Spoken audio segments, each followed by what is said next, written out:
Combien de calories dois-je manger par jour pour perdre du poids? Savoir combien de calories vous devez ingérer pour favoriser la perte de poids est pertinent. Mais vous devez également prendre en considération la qualité de votre alimentation et d'autres habitudes. Il existe des outils pour connaître le nombre de calories qu'il faut ingérer par jour en vue de perdre du poids. De manière générale, avoir un déficit énergétique est considéré comme l'une des clés pour perdre du poids. Cependant, d'autres facteurs jouent un rôle important, comme le poids de départ, le métabolisme, l'activité physique et l'âge.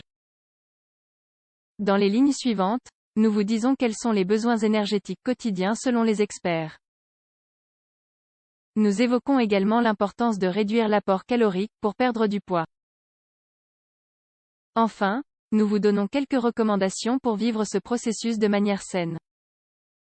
Que sont les calories et quelle est leur importance dans la perte de poids? Les calories sont une unité de mesure de l'énergie. Elles estiment la quantité d'énergie nécessaire pour élever la température d'un gramme d'eau d'1 degré centigrade. Dans le domaine alimentaire, elles sont utilisées pour connaître la quantité d'énergie apportée par un aliment. L'apport calorique est important pour la santé, car il fournit à l'organisme le substrat nécessaire pour fonctionner normalement. Lorsque la nourriture est ingérée, elle est ensuite décomposée par la digestion. L'énergie obtenue est soit utilisée sur le moment ou bien stockée pour des besoins ultérieurs. Lorsqu'une personne a pour objectif de perdre du poids, il est nécessaire de générer un déficit calorique. Ce déficit fera que le corps utilisera ses propres réserves d'énergie pour fonctionner. L'un des meilleurs moyens de garantir ce déficit est de manger moins. Cependant, il est à noter qu'il faut également agir sur la dépense énergétique, il faut augmenter cette dépense par l'activité physique. La restriction alimentaire ne suffit pas à elle seule. De plus, on connaît aujourd'hui les effets néfastes des régimes trop faibles en calories sur la perte de poids et la santé en général. Par ailleurs, d'autres facteurs interviennent dans ce processus, au-delà des calories qui entrent et de celles qui sortent. La perte de poids peut être influencée par des problèmes génétiques et hormonaux, l'existence de maladies et la prise de médicaments. Combien de calories faut-il manger par jour pour perdre du poids? Les besoins énergétiques quotidiens changent d'une personne à une autre. Ceux-ci dépendent de plusieurs facteurs, tels que le sexe, la taille, le poids et le niveau d'activité physique de chacun. Un professionnel de la nutrition peut vous aider à calculer le nombre de calories dont vous avez besoin. En outre, il existe également sur Internet des calculateurs de calories faciles à utiliser. Savoir quelles sont les fourchettes de calories recommandées est utile pour se faire une idée. En règle générale, on estime que les femmes adultes ont besoin de 1600 à 2400 calories par jour.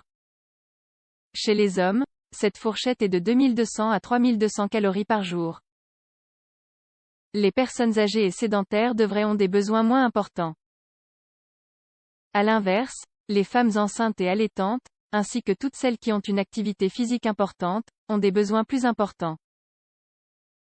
Maintenant que vous savez quel est le nombre de calories à ingérer par jour pour maintenir un poids stable, la question qui se pose est la suivante.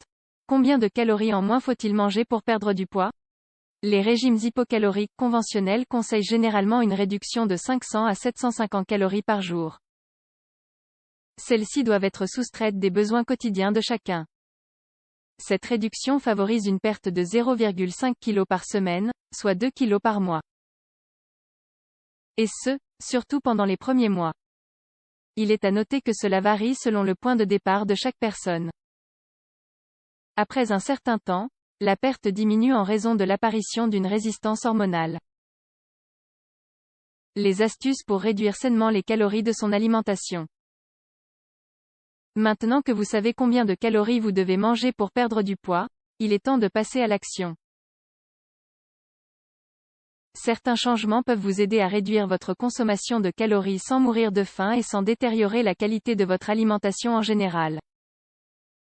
Prenez des notes. Assurez l'apport en protéines. L'apport en protéines est important pour perdre du poids et réduire les calories. Les preuves scientifiques montrent que ces nutriments favorisent la satiété et donc à réduire les fringales. De plus, d'autres recherches suggèrent que l'augmentation des protéines protège contre la perte musculaire possible due à la perte de poids. Ainsi, la présence de viande maigre, de poisson, de tofu, de noix ou de produits laitiers doit être assurée à chaque repas. Évitez l'alcool et les boissons énergisantes. Ce petit changement peut apporter de nombreux bienfaits. Des études associent la consommation de ces produits à un risque accru d'obésité. Parmi ces boissons, figurent les jus de fruits industriels, les sodas, les milkshakes au chocolat et toutes les boissons avec des sucres ajoutés. Évitez les sucres et les farines raffinées. Réduire les aliments riches en sucres ajoutés est idéal pour perdre du poids et retrouver la santé. Quant aux grains raffinés, ils perdent toutes leurs fibres, des nutriments qui favorisent la satiété et l'évacuation. Choisissez des aliments riches en nutriments. Même si deux aliments contiennent le même nombre de calories, leurs effets sur la santé ne sont pas forcément les mêmes. Par exemple, il faut opter pour des noix, des grains entiers, des fruits et des légumes plutôt que des sucreries et des pâtisseries. Faites de l'exercice. Le déficit calorique peut être créé en mangeant moins, mais aussi en augmentant la dépense énergétique via l'activité physique. À ce sujet, il est nécessaire de faire des exercices de force, qui évitent la perte de masse musculaire au cours du processus. Au-delà des calories, il y a d'autres questions importantes. Un régime amincissant ne peut se faire au détriment de la qualité, car cette dernière est un facteur aussi important que le type de régime. L'attention devrait porter sur les types d'aliments choisis.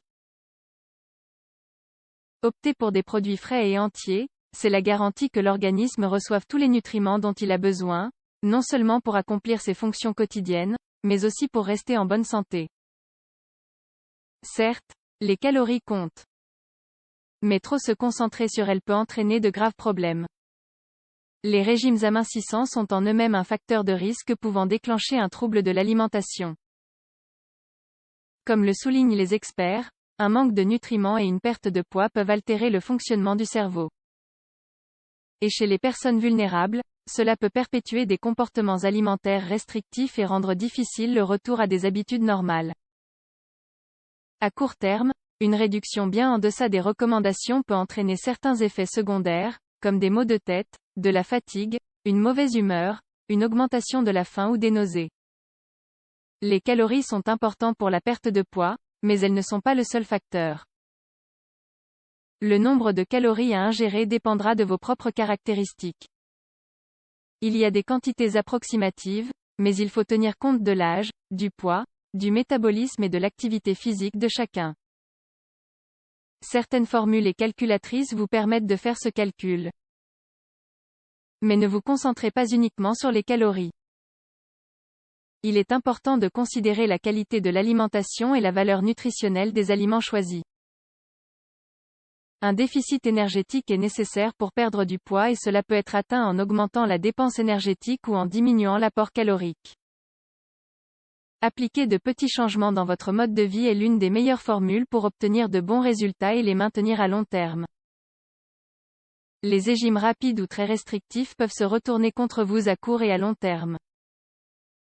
Nous vous conseillons de consulter un professionnel. Ce dernier saura vous aider à trouver un régime alimentaire efficace et satisfaisant adapté à votre situation personnelle.